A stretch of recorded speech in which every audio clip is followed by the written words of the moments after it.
আসসালামু আলাইকুম দর্শক, এখন বর্তমানে আছে আমরা পদ্মার ঘাটে। এই জায়গার ভিতরে আমরা প্রতিনিয়ত তাজা মাছ নেই। এই যে তাজা মাছটা হলো এই যে মাঝিগুলো নৌকাগুলো এইগুলো সব এই জায়গার ভিতরে 12 জনতা আছে। এই কতক্ষণ পরে 3:30টার দিক দিয়ে ডাক শুরু হইব।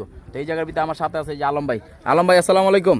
ওয়ালাইকুম আসসালাম ওয়া রাহমাতুল্লাহি ওয়া বারাকাতুহু। ভাই কি লাগাইছেন আপনি পদ্মার ঘাটে? ভাই আসি নদী পদ্মা নদী একবার তরতাজা মাছ কিনতে। তরতাজা মাছ কিনতে এই মাছগুলো নিয়ে বেচেন কোন জায়গায়? কেরানীগঞ্জ আব্দুল্লাহপুর। কেরানীগঞ্জ আব্দুল্লাহপুর বাজার রাস্তায় তরতাজা মাছ পাইবো। এই মাছগুলো নিলে কোন সময় নিলে কাস্টমার পাইবো? কোন সময় আসলে কাস্টমার পাইবো? আসর নামাজের পর আসলে ইনশাআল্লাহ পাইবো। আসর নামাজের পর আসলে তরতাজা মাছ পাইবো, বরফ ছাড়া মাছ। হ্যাঁ। এই যে যারা আপনার কঞ্জে মাছের দাম বহুত বেশি, কিন্তু আমরা সীমিত লাভে, সীমিত কেজিতে 50 টাকা লাভে আমরা মাছ বিক্রি করি। আর 50 টাকা যদি লাভ না করা হয় ভাই কেমনে কি পোষাইবো? না বউ পোলা বাচ্চা বলবে না আছে না এটি খাইবে কি 50 টাকা এই জায়গাতে গাড়ি ভাড়া বহুত দূরে। এই জায়গাতে একজন মানুষের 300 থেকে 400 টাকা গাড়ি ভাড়াই লাগে একজনের। আর এই যে এই জায়গার ভিতরে পদ্মার মাছ কিন্তু সবাই কালেকশন করতে পারে না। আর এই পদ্মার মাছ নেওয়ার লাগে সবার খুল যাওয়া না। এই যে আপনার খালি গেলে খালি কোন দাম বেশি এটা দুনিয়ার কথা। ভালো জিনিস খাইবেন, টাকার দিকে চাইবেন না, কিন্তু জিনিস খাইবেন ভালো। কি কোন? হ্যাঁ অবশ্যই পদ্মা নদীর মাছ 10 টাকা বেশি হইলে এটা খাই শান্তি। ওই যে এক ভাই কইতাছে আমার কাছ থেকে বাইলা নিতে আইছে। পরে আমি দাম চাইছি 1500 টাকা, গেছে গা যায় যাত্রা বাইতে গেছে, যাত্রা বাইতেন যায় 1200 টাকা কেজি বাইলা লইছে।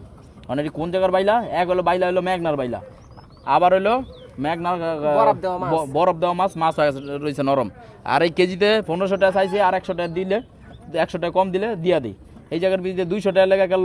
এক হলো খাওয়ান বে মজা হলো, আবার আনলো মেঘনার মাছ, আবার হলো বরফেরটা। আর একবারে আমাদের এই যে পদ্মা নদী সরাসরি এই যে পদ্মা, এই যে মাঝিদের নৌকা, এই যে সব এখন ভিড়তে আছে।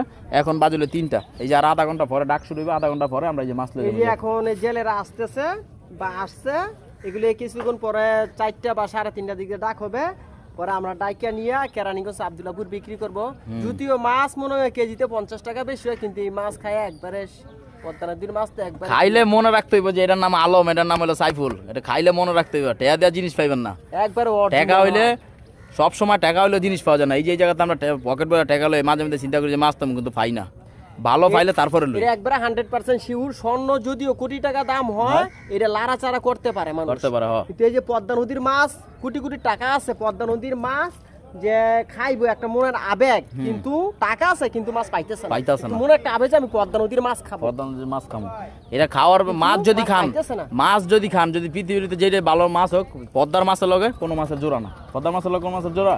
এই যে জায়গাতে যে ইলিশগুলো নেই আমরা, ইলিশগুলো একবার তরতাজা ইলিশ। এইগুলার লগে কেমনে আপনার যাত্রা করে কেমনে চিটাঙ্গা ইলিশের লগে আপনার জোড়া দিবেন? ওই যে যেই কোন বরিশাল কোন এইটা কোন হ্যাঁ কোন পদ্মার মাছের লগে কোনো মাছের লগে জোড়া না। এটা টাকা বেশি, কিন্তু জিনিসটা এবার স্বর্ণের চেয়ে খাঁটি। এটা আমরা মাঝে মাঝে যেতে ইলিশ নাড়াচাড়া করি, যেতা মাঝে মধ্যে ফাল পরে। এই জন্য মাঝি রাইতাছে